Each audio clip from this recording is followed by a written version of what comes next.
Hello students, welcome to my channel KS academy. যদি ভিডিওটি ভালো লেগে থাকে তাহলে চ্যানেলটিকে সাবস্ক্রাইব এবং লাইক করে আমার পাশে থেকো। চলো, আজকে তোমাদের পড়াবো আওয়ার রান অ্যাওয়ে কাইট, যেটি লিখেছেন লিউসি মড মন্টগোমেরি। এই আওয়ার রান অ্যাওয়ে কাইট এই গল্পটির মাধ্যমে কবি প্রতিষ্ঠা করেছেন সম্পর্কের কথাকে। অর্থাৎ আমরা যখন সম্পর্কে থাকি সেই সম্পর্ককে কেউ গুরুত্ব দিতে জানি না বা গুরুত্ব দিই না, কিন্তু সেই সম্পর্ক ভেঙে গেলে আমরা সেই সম্পর্কের গুরুত্বটা বুঝি। অর্থাৎ কবি বলেছেন সব আমাদের জীবনের একটা জিনিস যেটা হয়তো টাকা না দিয়ে তৈরি করা সম্ভব, আর সেটাই হচ্ছে সম্পর্ক। আর সেই সম্পর্ককে আমাদের ভাঙা উচিত নয়। আমাদের মৃত্যু অবধি সেই সম্পর্ককে কন্টিনিউ করাই হচ্ছে বুদ্ধিমানের পরিচয়, যেটা কবি বুঝিয়ে দিয়েছেন এই গল্পের মাধ্যমে। এই গল্পেও কবির বাবার সাথে কবির পিসির কোনো সম্পর্ক ছিল না, কিন্তু একটা ঘুড়ির জন্য সেই সম্পর্ক আবার তৈরি হয়েছিল। তাই কবি এই গল্পের সম্পর্কটাকেই বেশি গুরুত্ব দিয়েছেন। চলো টেক্সটে চলে এসো।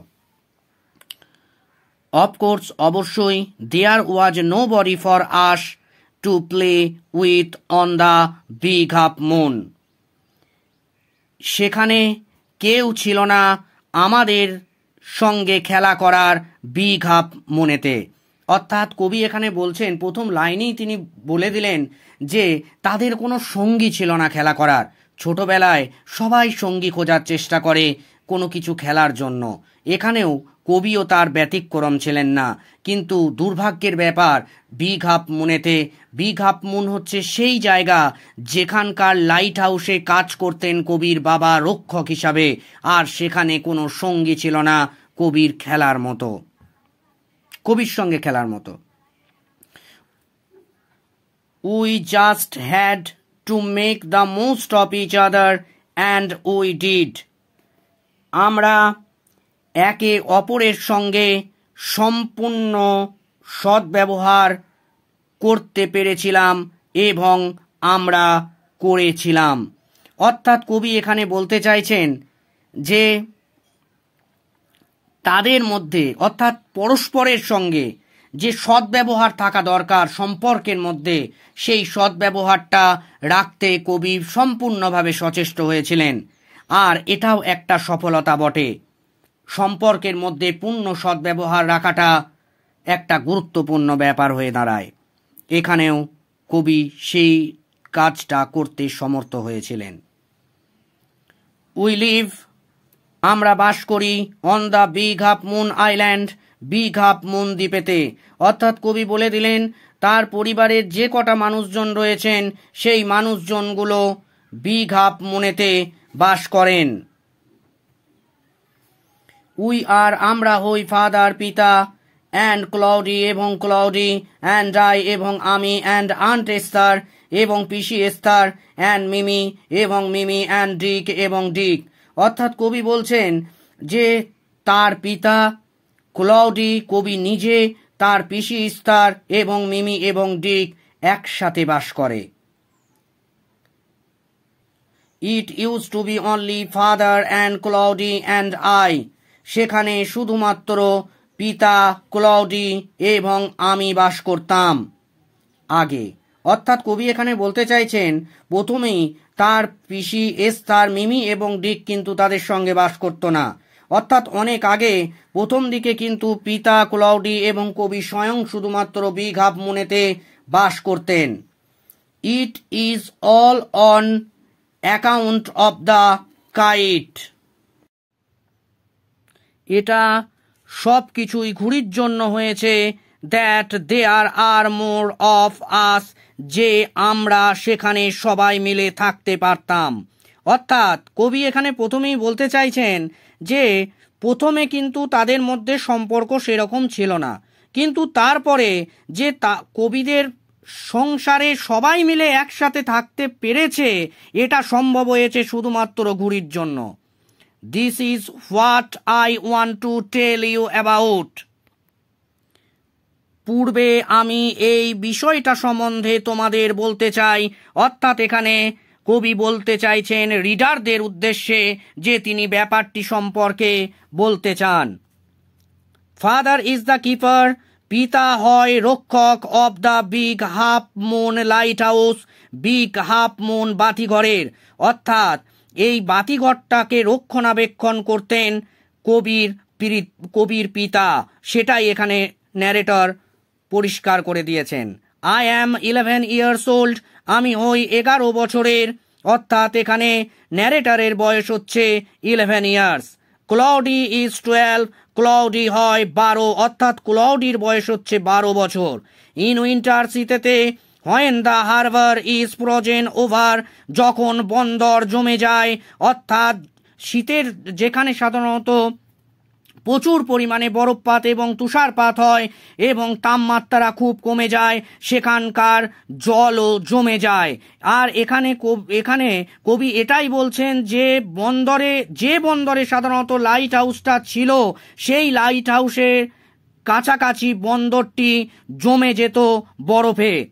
We shall move over to the mainland, আমরা মূল ভূখণ্ডে চলে যেতাম। As soon as spring comes, যখন বসন্ত আসত। Back we sail to our own dear island, তখন আমরা আমাদের নিজের প্রিয় দ্বীপে আবার ফিরে যেতাম। অর্থাৎ শীতকালে যখন বরফ জমে যেত তখন আর সেই বন্দরে জাহাজ আসতো না, সেই জন্য কবির বাবার কাজও থাকতো না, তাই তখন তারা কিন্তু মেনল্যান্ড বা মূল ভূখণ্ডে চলে যেত। কিন্তু যখন বসন্ত আসতো, অর্থাৎ যখন সাধারণত বরফপাত আর হতো না এবং বন্দরগুলি জমে যাওয়া থেকে মুক্ত হয়ে যেত, তখন কবি এবং কবির বাবা এবং পরিবারের অন্যান্য সদস্যরা আবার বিগ হাফ মুন লাইট হাউসে ফিরে আসতেন। দ্য ফানি পার্ট, সব থেকে মজার অংশ, used to be that people always pitied us, এটা ছিল যে সাধারণ মানুষেরা করুণা করত আমাদেরকে। হোয়েন, যখন, the time came for us to return, সময় হতো আমাদের ফিরে যাওয়ার। কেন করুণা করত? কারণ কবির এবং তার পরিবারের একটা সঠিক জায়গা ছিল না বাস করার। কাজ করার সময় কবির এবং তার পরিবার সেই লাইট হাউসে চলে আসতো, এবং যখন শীতকাল হতো তখন তাদেরকে আবার মূল ভূখণ্ডে চলে যেতে হতো। বসন্ত আসার সাথে সাথে আবার তাদেরকে লাইট হাউসে ফিরে আসতে হতো। তো এই জন্য সাধারণ মানুষেরা করুণা করত, তাদেরকে দেখে যে আবার তারা চলে এসছে, এই রকম ব্যাপার। দেশে তারা বলতো we must be so lonesome over there, তারা বলতো আমাদের সেখানে একাকী লাগে। With no other children near us, কারণ আমাদের নিকটে কোনো বাচ্চা না থাকায়, অর্থাৎ সেখানে সেই রকম কোনো বাচ্চা থাকতো না, সেই জন্য এখানে যারা বসবাস করতো তাদেরও একাকী লাগতো।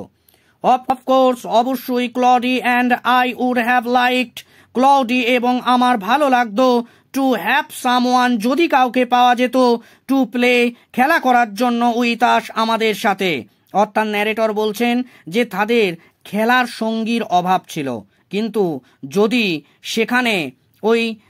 যেখানে কবির ডিউটি পড়েছে, অর্থাৎ সেই বিগ হাফ মুন লাইট হাউসে, সেখানে যদি আর খেলার কোনো সঙ্গী পাওয়া যেত তাহলে অবশ্যই সেটা কবি এবং ক্লাউডির ভালো লাগতো। ইট ইজ হার্ড, এটা হয় কঠিন, টু রান পাইরেট কেভস, দৌড়ে খেলা চরগুহা, অ্যান্ড থিংস লাইক দ্যাট, এবং এই রকম ধরনের জিনিসগুলো, উইথ অনলি টু, দুজনকে নিয়ে। অর্থাৎ এখানে ন্যারেটর বলতে চাইছেন তিনি আর ক্লাউডি এই দুজন হচ্ছে খেলার সঙ্গী। এবার এই দুজনে পাইরেট কেভস অর্থাৎ চরগুহা খেলা খুবই কঠিন ব্যাপার। চরগুহা খেলাটা কি? সাধারণত এই খেলাটার সঙ্গে জলদস্যুদের একটা ব্যাপার জড়িত। জলদস্যুরা নদী বা সমুদ্রে কোনো রকম মূলধন চুরি করে তারা সমুদ্র তীরবর্তী বা নদী তীরবর্তী অঞ্চলের কোনো গুহায় লুকিয়ে রাখত, এবং এই যখন এই গুপ্তধনগুলি লুকিয়ে রাখত তখন সেগুলোকে যে খোঁজা হয় বা খোঁজার যে চেষ্টাটা করা হয় এটাই হচ্ছে অ্যাকচুয়ালি চরগুহা খেলা। আর এই চরগুহা খেলাটা খেলতেন ন্যারেটর এবং Claudie. But we used to quarrel a good deal with the mainland children in winter. কিন্তু শীতের সময় আমরা মূল ভূখণ্ডের ছেলেদের সঙ্গে ঝগড়া করতাম। So it was perhaps just as well that there were none of them on the big half moon. সুতরাং এটা ছিল সম্ভবত ভালো, কারণ তাদের বিগ হাফ মুনে কেউ ছিল না। ক্লাউডি এবং আমি নেভার কোয়ার্ড, কখনো ঝগড়া করতাম না। অর্থাৎ এখানে ন্যারেটর বলতে চাইছেন যে তারা ঝগড়া করত, মানে যদি বিগ হাফ মুনে, সাধারণত তারা মেনল্যান্ডে যে মূল ভূখণ্ড ছিল সেই মূল ভূখণ্ডে ছেলেদের সঙ্গে শীতকালে ঝগড়া করত। কেন? কারণ তারা সেখানে সাধারণত সারা বছর থাকতো না, তারা একটা সময় আসতো এবং সেই জন্য বিভিন্ন ঝগড়া হতো। কিন্তু ন্যারেটর অন্যদিকে পজিটিভ সাইডটা বলছেন, ক্লাউডি এবং তিনি নিজেদের মধ্যে কখনো ঝগড়া করতেন না। অর্থাৎ এখানেও তিনি বুঝিয়ে দিয়েছেন সম্পর্কের গুরুত্ব কতটা। টু বি শিওর, এটা আবশ্যিক ছিল, father did not seem to have any relations except us. পিতার আর কাউরির সঙ্গে কোনো সম্পর্ক ছিল না আমাদের ব্যতীত। অর্থাৎ এখানে বলতে চাইছেন যে পিতার প্রথম দিকে পিতার সঙ্গে অন্য কোনো ব্যক্তির সঙ্গে সম্পর্ক ছিল না, শুধুমাত্র আমাদের সঙ্গে ছিল। দিস ইউজ টু পাজল, এটা বিব্রত করত ক্লাউডি অ্যান্ড মি, ক্লাউডিকে এবং আমাকে। কেন বিব্রত করত? এই প্রশ্নটা ন্যারেটরের মনে জাগতো যে কেন এই সম্পর্কটা নেই আর কেনই বা থাকবে না। এভরিবডি, প্রত্যেকে অন দ্য মেনল্যান্ড, মূল ভূখণ্ডের হ্যাড রিলেশন, সম্পর্ক ছিল। অর্থাৎ একদিকে কবি ভাবছেন যে সবারই তো সম্পর্ক রয়েছে, কিন্তু তাদের কেন নেই, এই প্রশ্নটাই ন্যারেটরকে ভাবিয়ে তুলত, আর এটারই বহিঃপ্রকাশ করেছেন এই তার রচনাটিতে। হোয়াই হ্যাড নট উই, কেন আমাদের ছিল না? Was it because we lived on an island, এটার কারণ কি ছিল? আমরা একটা দ্বীপে বাস করতাম। উই থট, আমরা ভাবতাম, it would be so jolly to have an uncle and aunt and some cousins. আমরা ভাবতাম এটা কতই না আনন্দ হতো যদি কাকা, কাকিমা এবং অন্য খুঁড়তো জেঠতো ভাই বোনের সঙ্গে যদি কোনো সম্পর্ক থাকতো। সত্যি সম্পর্কের গুরুত্ব আলাদা। সম্পর্ক করতে একটা মানুষের অনেক সময় লাগে, কিন্তু সম্পর্ক ভাঙতে কিছুই সময় লাগে না। সম্পর্ক ভাঙার জন্য 1 মিনিটই যথেষ্ট।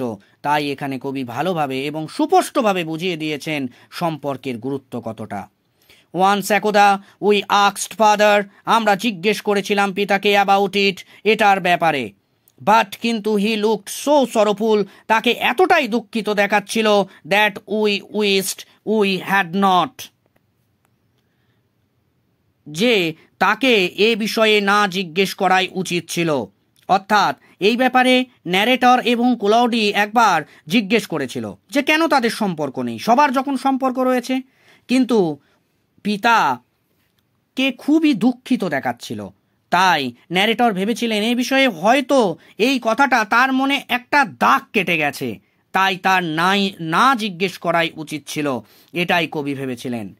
হি সেড, তিনি বলেছিলেন, ইট ওয়াজ অল হিজ ফল্ট, এটা ছিল তার সমস্ত ভুল। অর্থাৎ এখানে ন্যারেটর বলতে চাইছেন যে তার পিতা এটা স্বীকার করে নিয়েছিলেন যে তার পিতার নিজের ভুলেতেই হয়তো সম্পর্কটা ছিল না।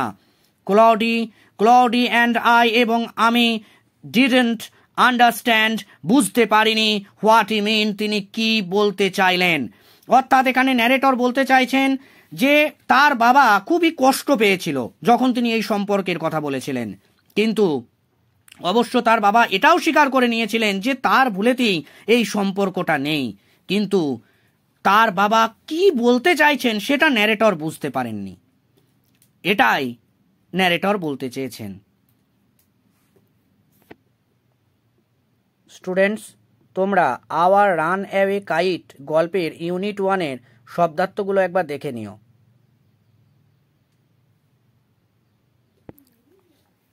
দেখো, লাইট হাউস শব্দটি সম্পর্কে আমি একটু বলে দিই। লাইট হাউস মানে হচ্ছে বাতিঘর। কি কাজ এই বাতিঘরের? এই বাতিঘর সাধারণত রাত্রের বেলায় যখন অন্ধকার থাকে তখন সেই জাহাজগুলি কোন পথে যাবে সেই দিক নির্ণয় করার ক্ষেত্রে বাতিঘরের ভূমিকা অনস্বীকার্য। আর এখানে ন্যারেটরের পিতা এই বাতিঘরের রক্ষক হিসাবে কাজ করতেন।